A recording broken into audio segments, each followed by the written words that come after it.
तो स्टार्ट करते हैं और आज ये चलेगा आपका पार्ट 1, जिसको आप इसमें हम टाइप वाइज बांट करके हम लोग अध्ययन करेंगे। ये टाइप 1 है और टाइप फर्स्ट में आपके पूरे 4 क्वेश्चन दिए गए हैं असाइनमेंट में, जिसमें शेषफल प्रमेय पर आधारित प्रश्न है। तो सबसे पहले हम लोग देखेंगे फर्स्ट क्वेश्चन को कि आखिर फर्स्ट क्वेश्चन कह क्या रहा है। दरअसल आपके पास असाइनमेंट होगा, परंतु हम इसको एक बार पढ़ देते हैं। क्वेश्चन को क्या कह रहा है, किसी संख्या को 15 से भाग देने पर 4 शेषफल प्राप्त होता है, उसी संख्या को 3 से भाग देने पर शेषफल क्या प्राप्त होगा। तो चलिए इसको सबसे पहले हम लोग एक बेसिक मेथड बनाते हैं एंड देन उसके बाद हम ट्रिक को देखेंगे। और जैसे कि इस क्वेश्चन में कहा है किसी संख्या को 15 से भाग देने पर, इसका मतलब ये हुआ कि इसका जो भाजक है, पहला भाजक, ये आपका 15 दिया गया है, जबकि 15 से भाग देने पर इसका जो रिमाइंडर है अर्थात शेषफल जो है सर इसका 4 प्राप्त होता है। इसी संख्या को 3 से भाग देने पर शेषफल क्या प्राप्त होगा। तो आप यहाँ देख सकते हैं कि 15 से किसी संख्या में हम भाग देते हैं, किसी संख्या में हम भाग देते हैं, संख्या को यदि हम x माने तो यहाँ पर शेषफल 4 प्राप्त होता है और जो है सर इसका 4 प्राप्त हो रहा है, जबकि इसका भागफल हमें कुछ पता नहीं है। तो भागफल के लिए हम कंडीशन क्या करते हैं कि इसको हम मान लेते हैं कि ये आपका y है। तो ये हम जानते हैं कि भाज्य बराबर, पूरी तरीक़े से बेसिक मेथड है, पहले आप समझ लें। भाज्य बराबर आप जानते हैं कि ये भाज्य बराबर भाजक गुण भागफल प्लस शेषफल होता है। और जैसे कि आपको दिखाई दे रहा है कि भाज्य जो x है, ये जो संख्या है, तो संख्या x इज इक्वल टू भाजक आपके पास 15 है, देन इसको हम लोग भाजक कहते हैं और इसको हम लोग रिमाइंडर मतलब शेषफल कहते हैं। 15 है और इसका भाजक हमने भागफल y मान लिया है, प्लस शेषफल इसके 4 हैं। अब इसमें हमें क्या कह रहा है प्रश्न कि यदि इसी संख्या में फिर हम 3 से भाग देने पर शेषफल प्राप्त क्या होगा। जब 3 से भाग दिया जाता है, जब 3 से भाग दिया जाता है तो r इज इक्वल टू वाट। तो चलिए हम लोग इसको भाग देते हैं और देखते हैं कि इसके क्या मेथड्स हैं। तो आपके पास जो संख्या है, संख्या बटा 3 करते हैं is equal to 15 multiples y plus 4 upon, जब इसको हम 3 करते हैं तो आगे आप देख सकते हैं कि 15y अपॉन 3 हैं प्लस 4 अपॉन 3, हम इसको अलग अलग डिवाइड कर दिए। अब आप इसको देख सकते हैं कि ये इसे कट जा रहा है तो यहाँ पर रिमाइंडर 0 है, बट जैसे ही हम इसको डिवाइड करते हैं आप देख सकते हैं 4/3 है। जब इसको भाग देंगे तो यहाँ पर r इज इक्वल टू आपका 1 आ जाएगा। सो आपका जो रिमाइंडर होगा वह 1, यही आपका सही आंसर होगा। अब ट्रिक मेथड को देखें। सबसे पहले कहा गया है कि इसका जो सबसे पहला भाजक जो दिया गया है, फिर यहाँ रिमाइंडर है, तो पहला भाजक इसका दिया गया है 15, तो इसका रिमाइंडर बचता है 4। फिर कहा गया है कि दूसरा जो भाजक है इसका, जिसको D2 आप कह रहे हैं, ये 3 है, तो इसका भाजक क्या होगा, सॉरी शेषफल क्या होगा। तो आप देख लीजिएगा सबसे पहले ये जो है इसका गुणज है या नहीं है। 3 का गुणज 15 है, जिसकी वजह से इसका शेषफल होगा, अन्यथा शेषफल नहीं होता। या विशेष परिस्थिति में अनेकों शेषफल भी प्राप्त होते हैं।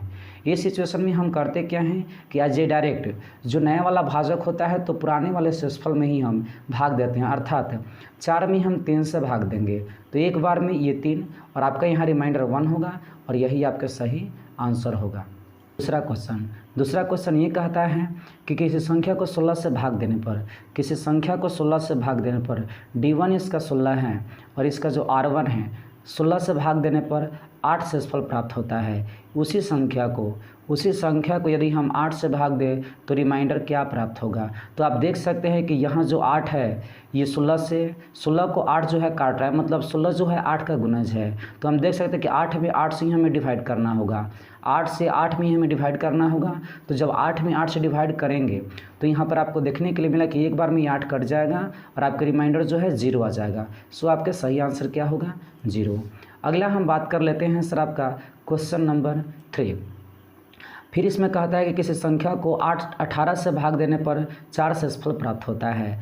किसी संख्या में किसी संख्या में यदि हम 18 से भाग देते हैं तो 4 शेषफल प्राप्त होता है। यदि उसी संख्या में यदि हम 9 से भाग दें तो शेषफल क्या प्राप्त होगा। तो आप देख सकते हैं कि 9 का गुणज 18 है या नहीं है। तो 9 दूना 18 ये कट रहा है, मतलब इसका गुणज है। अब क्या करेंगे कि 9 से भाग देंगे जब हम 4 में, जब 9 से 4 में भाग देते हैं तो इसका रिमाइंडर जो है आपका सर 4 का 4 ही रह जाएगा। सो इसका सही आंसर क्या होगा, आर जो आर बराबर कितना होगा 4, और ये आपका सही आंसर 4 होगा। नेक्स्ट यदि हम बात करते हैं क्वेश्चन नंबर 4 का, इसी टाइप का क्वेश्चन नंबर 4, इसमें दिया गया है किसी संख्या को 12 से भाग देने पर इसका रिमाइंडर 4 प्राप्त होता है। देन इसी संख्या को यदि हम 7 से भाग देते हैं तो r is equal to what. अब आप यहाँ देख सकते हैं कि 7 का गुणज 12 नहीं है, तो ऐसी स्थिति में इसका उत्तर प्राप्त नहीं किया जा सकता है। ऐसी स्थिति में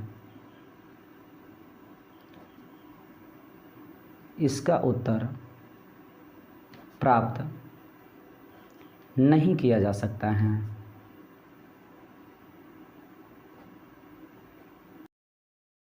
किसी संख्या n को 8 से भाग देने पर 3 शेषफल प्राप्त होता है। किसी संख्या n को यदि हम 8 से भाग देते हैं, d1 इसका 8 है तो इसका रिमाइंडर 3 प्राप्त होता है।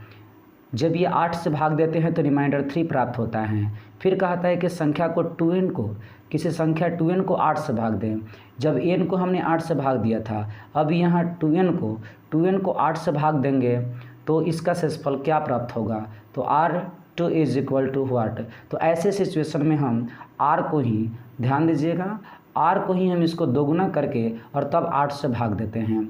r को 2 से मल्टीप्लाई करके और 8 से भाग देते हैं।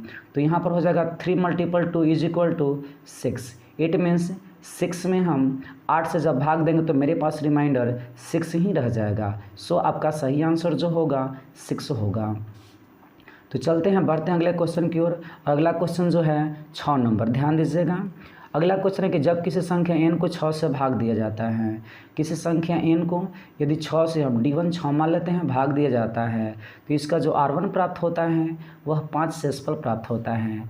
देन उसके बाद कहता है कि n स्क्वायर को यदि हम, ध्यान देंगे, n स्क्वायर को यदि हम 6 से भाग दें तो इसका रिमाइंडर क्या प्राप्त होगा, r2 is equal to what.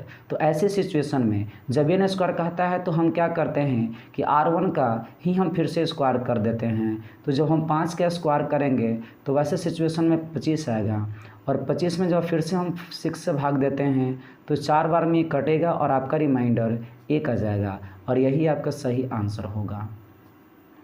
बढ़ते हैं अगले क्वेश्चन की ओर, 7 नंबर। अगला क्वेश्चन आपका ये कहता है कि जब किसी संख्या n को जब हम 4 से भाग देते हैं, डिवाइडर और 4 4 से भाग देते हैं तो इसका जो रिमाइंडर है 2 प्राप्त होता है। उसी संख्या में n स्क्वायर को 4 से भाग देते हैं, जब n स्क्वायर कह रहा है फिर 4 से भाग, तो इस सिचुएशन में हम फिर क्या करेंगे, इसके जो रिमाइंडर है, जो आपका शेषफल है, उसी का हम स्क्वायर कर देते हैं। तो जब उसका स्क्वायर करेंगे तो 2 का स्क्वायर 4 आएगा, और 4 में हमें 4 से भाग देना होगा, तब हमें r2 प्राप्त होगा। तो जब 4 में हम 4 से भाग देते हैं तो एक बार में ये कट जाएगा, तो कटेगा तो यहाँ पर शेषफल फिर 0 आ जाएगा। तो सो आपके सही आंसर जो होंगे 0 होंगे। इस वीडियो में हम इतना ही तक रहने देते हैं, फिर नेक्स्ट वीडियो में हम लोग देखेंगे टाइप 3 और टाइप 4, अर्थात एक बार में 2 टाइप हम लोग देखेंगे।